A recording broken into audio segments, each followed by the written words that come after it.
Big bag of calc. Hey guys, I love field trip days, and today we're gonna tour an in-wall reef system with over 500 gallons of water volume. Are you ready? Let's go.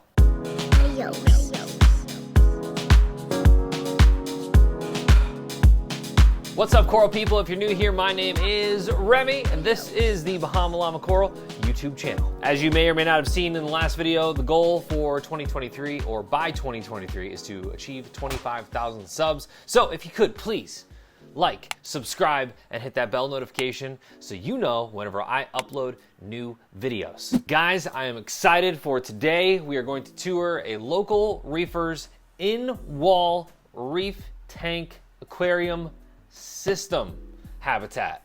For me, one of the cool parts of this hobby is seeing how everybody does their own thing. How do we all do different things but achieve the same results to some degree? Healthy fish, healthy corals, stable parameters, those kinds of things. Brett has been in the hobby for several years, and he's also super active in the local reefing scene here in St. Louis.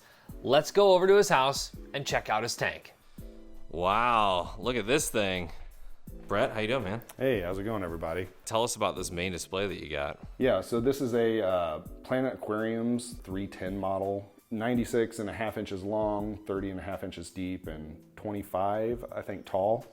So it rounds out to like 318 gallons, but it's their flagship at 310 or whatever it was until they started making the 375 and 450. Did really well getting it the in-wall setup, and I liked how it turned out. We'll come back to all the fish and the corals that you have in here, but let's go ahead and check out your fish room and Yeah, absolutely. see the filtration and all that. So as you can see here, this is the back side where I have a nice little side view with all my anemones and shrooms here, and this is kind of just a nice little lower flow spot to where I can just kind of enjoy stuff and let the monkeys just hang out and bite at your hands whenever you go in there. Again, I've got my external overflow here. 3 drain lines. You would think it's a proper bean animal setup, but we actually went with a really simple idea to try and just make this tank work with all the equipment that I had. So what I basically have here is this first drain line goes straight into my frag tank, which we'll talk about here in a second. It just gravity flows straight into there, and then it overflows back into the sump itself. This left one here is specifically just for my UV sterilizer, which is right here, and it's a, Aqualogic or Aqua Ultraviolet 160 watt. I don't run both of them. What I do is I run one at a time. So basically the first side for the first year was ran the 80 watts, which is more than enough for this system volume. And this year when it flipped over, I traded lights. So now the back 2 are running. When they run out or die, I'll buy all new bulbs and sleeves and stuff. So it was just more cost effective to do it that way, I think. You're lighting the main display with, it looks like you got, what, Ecotech? What gen are those? These are Gen 4 Pros. I originally started with 4 XR30s. And I'm like the king of finding deals on Craigslist and Facebook. So I picked up the XR15s for both of them. I think the guy was just getting out of the hobby, so I got them for 200 bucks. And then Black Friday last year, I decided I wanted to play around with Reef Brights and see if the hype was up to what they were worth. And I definitely think they are. Like, it's kind of janky how I have it right now. I'd rather have 2, on both sides to get proper lighting into all the shadowing areas, but it adds a nice little pocket of blue whenever they're on. Yeah, that's interesting how you got that set up on the wall like that. Oh yeah, it was tons of work, and as you can see, I'm very OCD with my wire management. Yes, so everything in very here, clean. Yeah, I just feel like if you have something that's like super clean, or like you keep your sump clean all the time, then your display tank's gonna reflect that too. So I try and just keep it as clean as possible, and I'm always down here knick-knacking and trying to fix up whenever I have an issue. But yeah, this is another Black Friday purchase from like 2 years ago. I went with the hybrid version of the T5s with 2, these are actually Gen 5 Radion Blues. So I just feel like if you're selling stuff out of your frag tank, you might as well rock the blue, because everybody's going to want to see all blue stuff all the time. Kind of little grow out, just a little bit of stuff in here. It's not loaded like I'd like it to be, but... For the cabinets up here, for the controllers, are those a retrofit of another item, or? Yeah, that's IKEA quality right there. There you go. Yeah, all IKEA. It was actually, I can't remember what the things are, but I had to turn them sideways so it properly works so you can get in here, but they usually just hang on the wall normal, and you would open them like a normal cabinet. So I kind of retrofitted them, turned them sideways, got some, what is this called, like the white PVC paneling boards, and then just tried to map out as much as I could, getting everything up there. And So yeah, that was a fun project. That looks awesome. Back here, got just all my extra testing supplies and whatnot, stuff where I can quickly grab if I need to frag something. I got my water testers. Whenever I need to do a water change, since we were talking earlier about auto water changes, I'd like to try and get on the board there, but just it's not in the books right now. We were talking about how, like, on a lot of these big systems, how the filtration is very simple. It's very, like, you have a giant sump here, obviously, but there's not much going on down here. You really just, you've got your socks, you've got your skimmer, some Kato, and that's pretty much it. The skimmer itself is a Simplicity 540, which, like, it's the bare bones kind of a skimmer, but without like the extra shut-off valves and all that stuff. Like it's phenomenal for the quality of it, like, and just the skim mate it pulls out. So I went with that just because it's cheap and it's easy. The return pump is an Ecotech L2. It gets the job done for the system size. Like, it's perfectly adequate, and I think I run it like 60% maybe max, so it gives plenty of flow back to the tank. Filter socks, I've got like 20 of them that I just basically I rotate. Like, whenever I'm down here, like every day, once I see the back ones like more overflowing, I know, okay, I'm gonna pull that one out, and then I just move all 3 socks and put a new one in. Yeah. The Kato just grows there. I've got a H380 that I picked up for a great deal in there, and I mean, it grows like wildfire, so it gets the job done. But again, I just try and keep it as simple as possible, and I actually I have 2 lines there off the manifold where I can run carbon and GFO if I need to. For dosing, you know, we've talked on this channel about 2-part and about Kalkwasser, and you know, pH is obviously a big subject right now, but what are you doing for dosing on this tank? So dosing, I'll take you back. Funny backstory is this is a K2 Avast Marine Kalkster. I actually had surgery on my knee in, what was it, June or July? I think it was July 7th. I tore my ACL like an idiot. This does really well. I have to maintenance it probably once every other month or so. Like, I fully take it out and get all the gunk out and just start over new. So what I do is I've got a big ATO here that holds about 25 gallons. I used to run the the ATK to top off my tank, but now I'm running like just over 2 gallons a day through this. So what I'm doing is using the dose. I pull directly out of my ATO. It just goes straight through here, and then the drop line goes right into where the return pump is.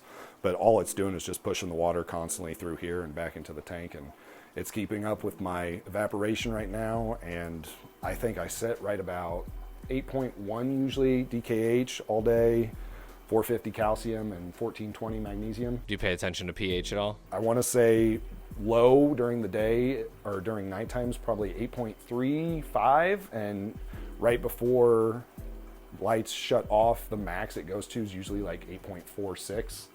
So, you know, within a point, it's gradual through the day, and it stays pretty steady. And so I got the K2 on, and like, you can tell with just the SPS that are in here now, like, everything's really starting to encrust over where it's at. It's starting to take off how it should.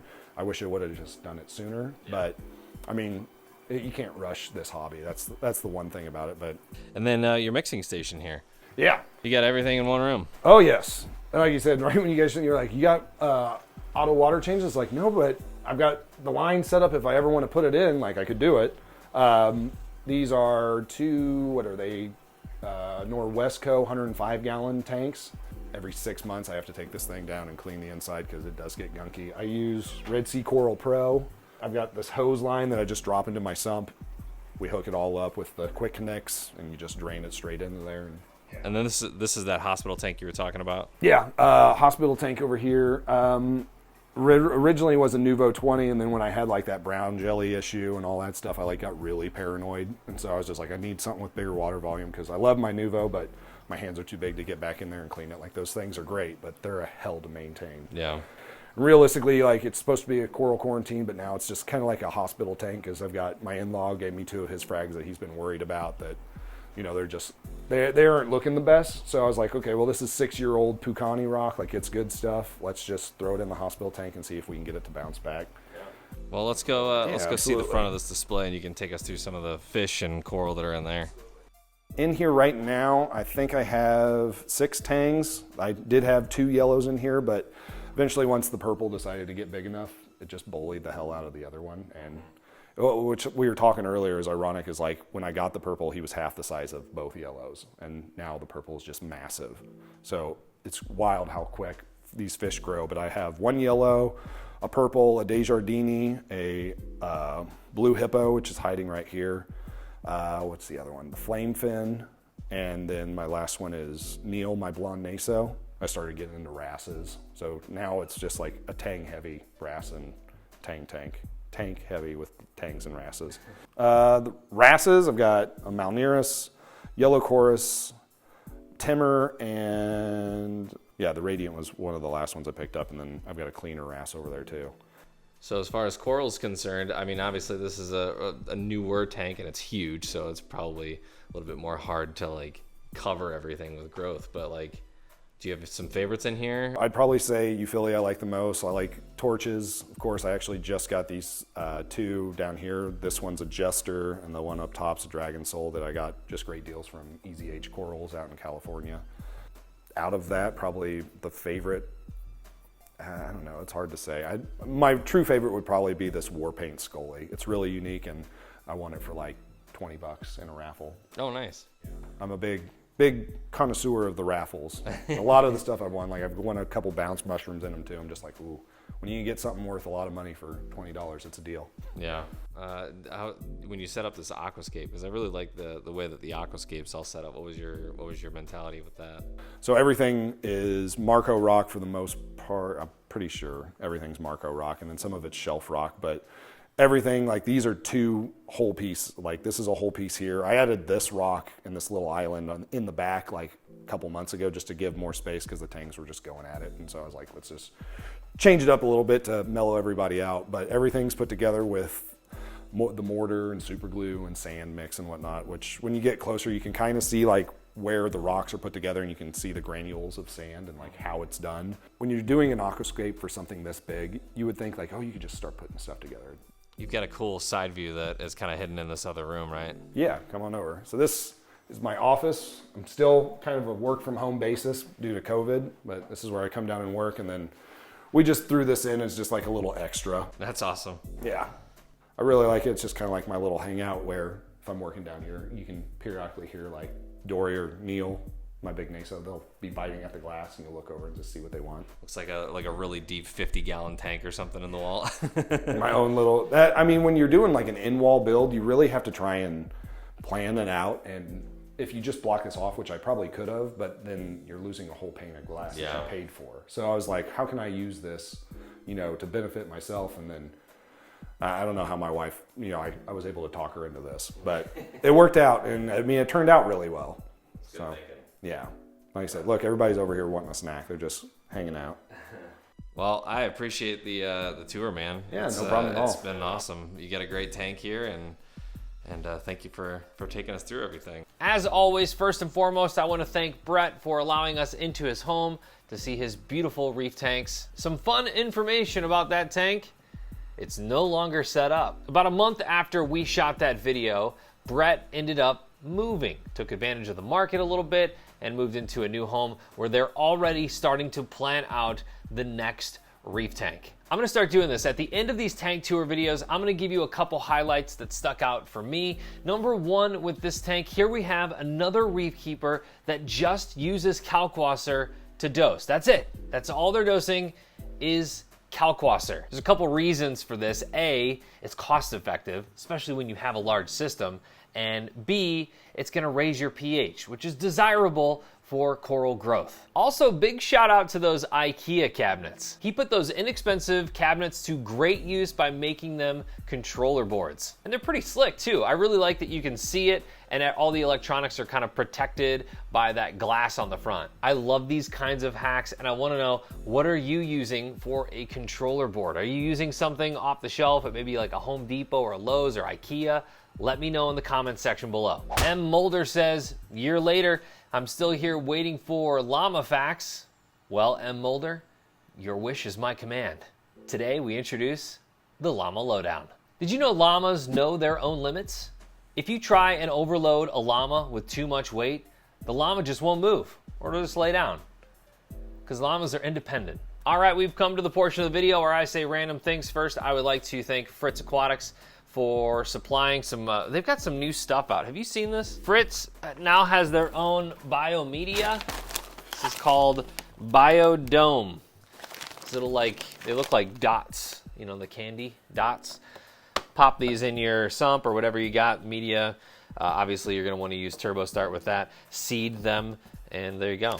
But yeah, they sent me a bunch of new stuff, and I think that one is pretty cool. So thank you, Fritz Aquatics, for everything you do. And just a reminder, because Aquashella Dallas is coming up, I didn't get a chance to go last year, but I'm going this year, so make sure you get your tickets before they sell out. Aquashella.com. Shout out number 2, Scott Crow at Ocean State Aquatics. Always something going on. I have been to their YouTube channel several hundred times over the past couple years, and their videos are amazing. If you do not go to the YouTube channel for Ocean State Aquatics, you are missing out. Whether it's freshwater or saltwater, they cover both on the channel.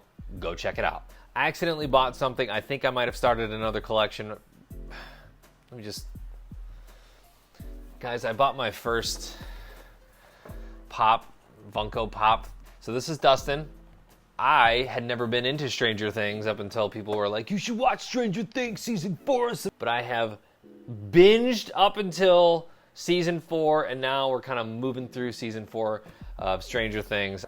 What a great TV series, Netflix series. I don't know what, streaming series, whatever you want to call it. That's what we need, more things. That's it for me this week. Hey, thank you so much for joining me. I'll be back next week, and hopefully we will dig into the tanks behind me. We'll see what's going on there, and I'm gonna go now. Okay, bye.